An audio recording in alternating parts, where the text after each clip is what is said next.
Hello everyone!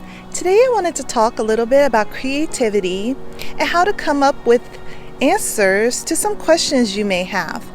And the good thing about this technique is it doesn't really require you to go into meditation or to go out into nature to clear your mind. So even if you're a little bit out of alignment, you can still get answers to your questions. So I got this technique from a class that I took from Edgar Cayce's ARE. So at the end of this class, we all had to sit around in a circle and we wrote down a question that we had onto a little piece of paper. And then the paper was folded up, put into a basket, then mixed around, and then we all each got a question. But we weren't allowed to look at the question. We basically held the question in our hand, and then we had to see what we would get intuitively from the piece of paper that we were holding. So for me, the first thing I saw was a little chest, and it kind of looked like a jewelry box, like a very small chest. And when I opened it up, I saw a heart in there. I was like, okay. And then I don't remember all the extra details, but another detail was I saw a man, this is another scene, and he had his hand up and kind of his arms open, like very welcoming. So I was like, okay.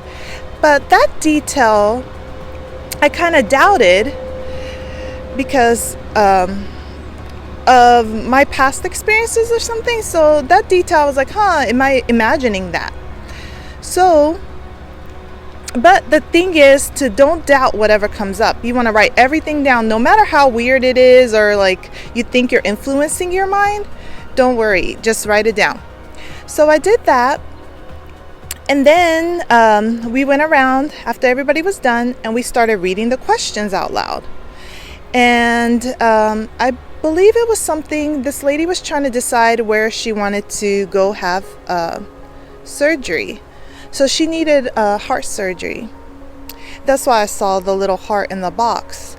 And she wanted to know whether she should stay and have it at her location, at her where she currently lived, where her family could take care of her, or this man, he offered to take care of her while she was recovering.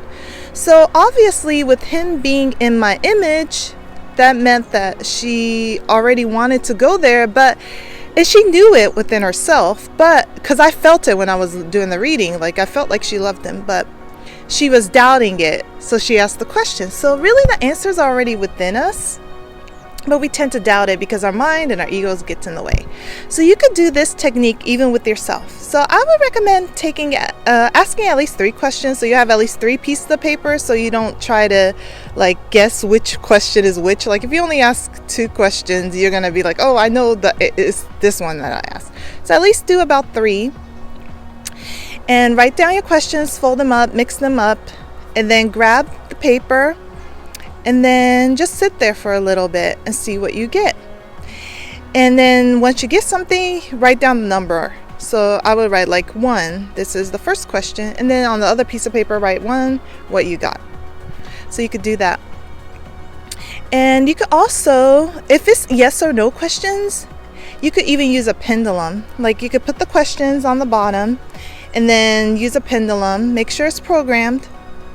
And then, you could get answers that way if you want to use a pendulum, but it's not necessary. But if you're going to use a pendulum, all your questions have to be like yes or no answers. So some things that could come up when you're doing this. 1, maybe you don't get anything.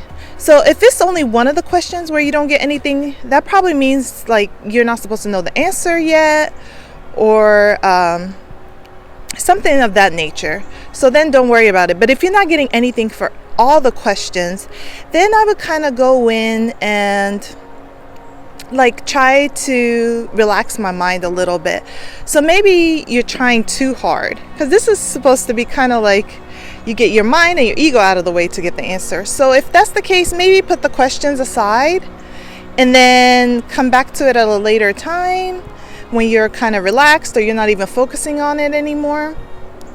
Another thing that could come up is you may get a lot of information and some of it is not relevant. So sometimes the answers may come through symbolically. So in that case, don't judge it. Again, don't judge it. Just make sure, write down everything, and then go back and see if there's some symbol to it. And just be open, because sometimes the answer might come later to you too through other means. So try to be open to it. And you'll know, like, something will spark your interest or something will catch your attention, and it could be like the next step in the process. So those are two things.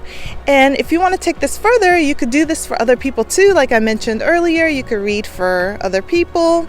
That's fun. But let's say they're far away, like they're somewhere else. You could try this even over the phone. So you could tell somebody, like, hey, think of a question.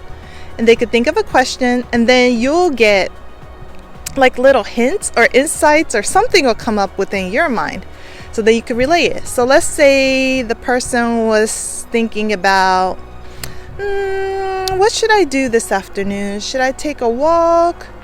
Or should I, let's say, what else could they do? Or maybe they just asking, like, what's the best thing that I could do this afternoon or something? And maybe they should go for a walk. So that's what they're saying. So you might see or smell like sunflowers or something. And then you're like, what?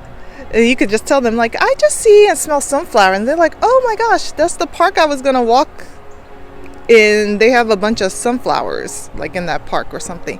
So it comes through kind of like that.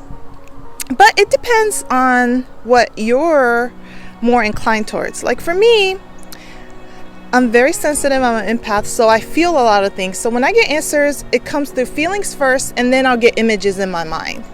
So for other people, maybe they might hear the message because they're more like their senses come through more auditory, in an auditory way. So it just depends. And even if your one sense is more stronger than the other, it doesn't mean that that's how it's going to come through. So you kind of got to be open to what you get. But it's a really unique way. And I've done this a lot of times. Okay, so going back to practicing with somebody over the phone.